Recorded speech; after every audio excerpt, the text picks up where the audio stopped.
السلام علیکم ورحمۃ اللہ وبرکاتہ۔ بسم اللہ الرحمن الرحیم۔ یہ 2016 کی ایک شام تھی جب میرے موبائل کی بیل بجی۔ کال ریسیو کی۔ ایک صاحب نے سلام دعا کے بعد پوچھا، عبداللہ صاحب کیا آپ رشتے کرواتے ہیں؟ کہا جی الحمدللہ۔ تو سوال غیر متوقع تھا کہ سر میں آپ سے ملنا چاہتا ہوں۔ میں نے پوچھا کہ کس سلسلے میں؟ تو جواب ملا بہن کے رشتے کے سلسلے میں مدد کرنا ہے۔ 3 سال ہو گئے ہیں کوئی رشتہ نہیں مل رہا ہے۔ میں نے مکمل تفصیل مانگی تو انہوں نے مجھے تفصیل واٹس ایپ کر دی، اس کے ساتھ ملاقات کی استدعا بھی کر دی۔ مزید معلومات لینے سے پتہ چلا کہ بھائی کریانہ کی دکان کرتے ہیں اور میرے علاقے کے نزدیک ہی تھے۔ ملاقات کے لیے چلا گیا۔ کافی اچھے شریف النفس انسان تھے۔ بہن کے متعلق پوچھنے پر بتایا کہ 4 سال پہلے اس بھائی کے بہنوئی ایک حادثے میں فوت ہو چکے ہیں۔ 3 بچے ہیں اور ستم یہ کہ بچی معذور ہے۔ میں نے اس سے کہا کہ پاکستان میں دوسرے کے بچے کوئی نہیں پالتا۔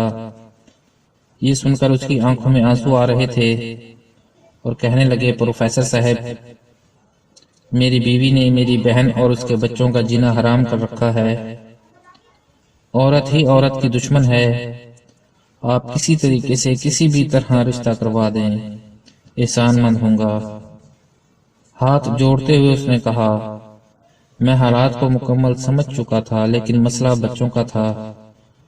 پھر ایک معذور بچی کے ساتھ بات کچھ سمجھ سے باہر تھی۔ خیر میں کوشش اور تسلی دے کر واپس آیا۔ کافی سارے لوگوں سے بات کی تو سب تیار، مگر بچوں کا سنتے ہی سب انکار کر جاتے تھے۔ تنگ آ کر پہلے بیوی کی موجودگی میں شادی کرنے والوں سے بات کی تو اندازہ ہوا کہ ان کو صرف جسم کی ضرورت ہے، اور بات یہاں بچوں کی بھی تھی۔ جو بھی سنتا کہتا بچے نہیں چاہیے بھائی، سنت پوری کرنی ہے، بچے نہیں پالنے میں نے۔ دوسروں کی اولاد کیوں پالوں بھائی؟ دوسروں کی اولاد کون پالتا ہے؟ 2 ماہ اس طرح گزر گئے۔ میرا دوست جو ہول سیل کا کاروبار کرتا تھا، کافی مالدار بھی تھا، ماشاءاللہ ایک دن اس کی دکان پر بیٹھے بیٹھے خیال آیا۔ میں نے کہا، صابر بھائی دوسری شادی کیوں نہیں کر لیتا؟ اس نے مجھے غور سے دیکھا، میری طرف جھانکنے لگا تو میں نے کہا، کیا ہوا؟ جواب ملا کہ عبداللہ بھائی دیکھ رہا ہوں آپ نشہ تو نہیں کرنے لگ گئے، کیوں مجھے مروانا چاہتے ہو؟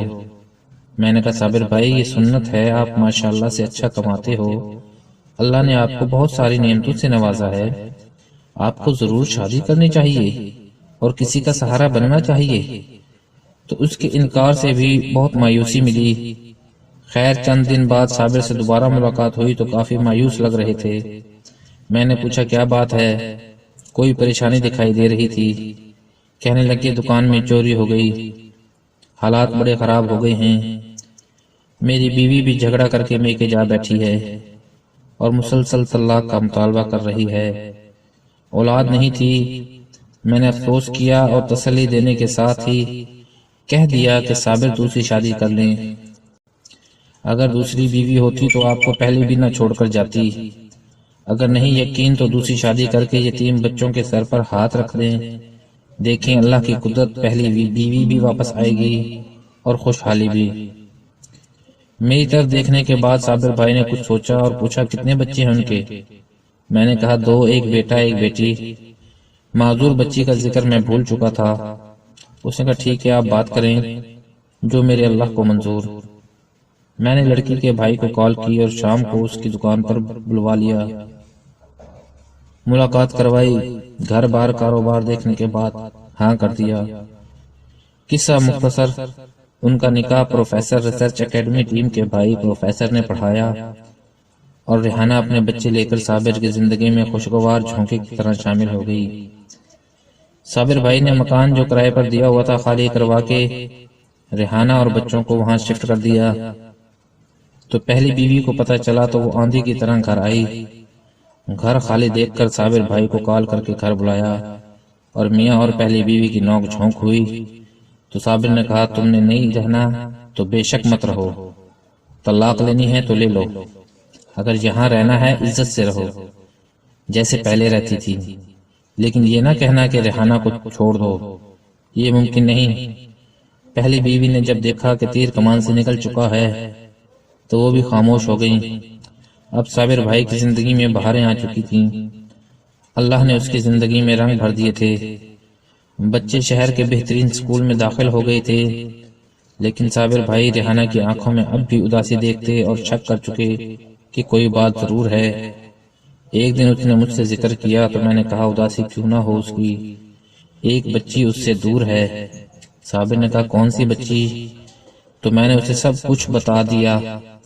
صابر نے یہ سب سن کر مجھے غور سے دیکھا تو میں نے سر جھکا لیا۔ اسی دن شام کو صابر بھائی بیوی سے کہنے لگے تیار ہو جاؤ، بچوں کو بھی تیار کرو، آج ہم نے آپ کے بھائی کے ہاں جانا ہے، ضروری کام ہے۔ بیوی کا دل دھڑک اٹھا، پوچھا تو جواب ملا جتنا کہا ہے اتنا کرو۔ کچھ دیر کے بعد ہی وہ لوگ بھائی کے گھر تھے۔ وہاں صابر نے ریحانہ کو کہا کہ وہ معذور بچی کہاں ہے۔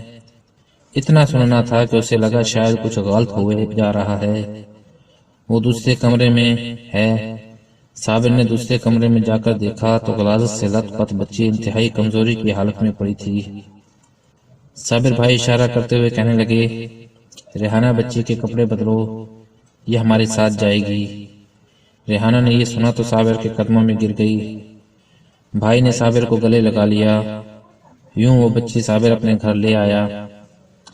اب وہ بچی اور دوسرے دونوں بچے صابر ریحانہ اور اس کی پہلی بیوی کی جان ہیں۔ صابر دن دگنی رات چگنی ترقی کر رہا ہے۔ ایک دن صابر اور اس کی بیگم نے میری دعوت کی تو ریحانہ بھابی نے ہاتھ جوڑ کر کہا سر عبداللہ صاحب کبھی زندگی میں رشتے کروانے کا کام مت چھوڑنا، میری صابر سے شادی نہ ہوتی تو آج میں بچوں کو قتل کر کے خودکشی کر چکی ہوتی۔ لوگوں کو بتاؤ عبداللہ بھائی، دوسری شادی وہ نعمت ہے جو شرطیہ خوشی دیتی ہے اور خوشحالی لاتی ہے۔ میری جیسی لاکھوں ہیں جو دکھوں بھری زندگی گزار رہی ہیں، ان کو بھی خوشیاں دینی ہیں۔ کاش کہ ہمارے معاشرے میں عام ہو جائے، یہ واقعہ فرضی نہیں ہے۔ دوسری شادی واقعی ایک نعمت ہے اور ایسی عورت سے دوسری شادی جس کے بچے ہوں زندگی میں حقیقی خوشیاں بھر دیتی ہیں، مگر کیا کیا جائے ایسے لوگوں کا جو دوسری شادی کرنا چاہتے ہیں مگر بچے نہیں پالنا چاہتے، جو دوسری شادی کے مزے تو لینا چاہتے ہیں مگر کسی کے سر پر دست شفقت نہیں رکھنا چاہتے۔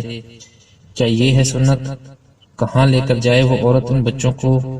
قتل کر دے یا کسی دریا میں پھینک دے؟ زندگی موت کا کسی کو علم نہیں، کب کس کو موت اپنے شکنجے میں لے لے۔ نہیں نا، تو تمہارے بعد تمہارے بچوں کے ساتھ ایسا ہو پھر کیا کرو گے؟ دیر مت کرو، دوسری شادی کرنا چاہتے ہو تو بچوں والی سے کرو۔ پہلی بیوی کو بھی کہنے کے قابل ہوں گے کہ سہارا دینے کی خاطر شادی کی ہے، بے سہارا بچوں کو باپ کا سہارا دو۔ یہ مت کہو کسی کے بچے نہیں پال سکتا، کیا تم پالتے ہو بچوں کو؟ پالنے والی ذات اللہ کی ہے۔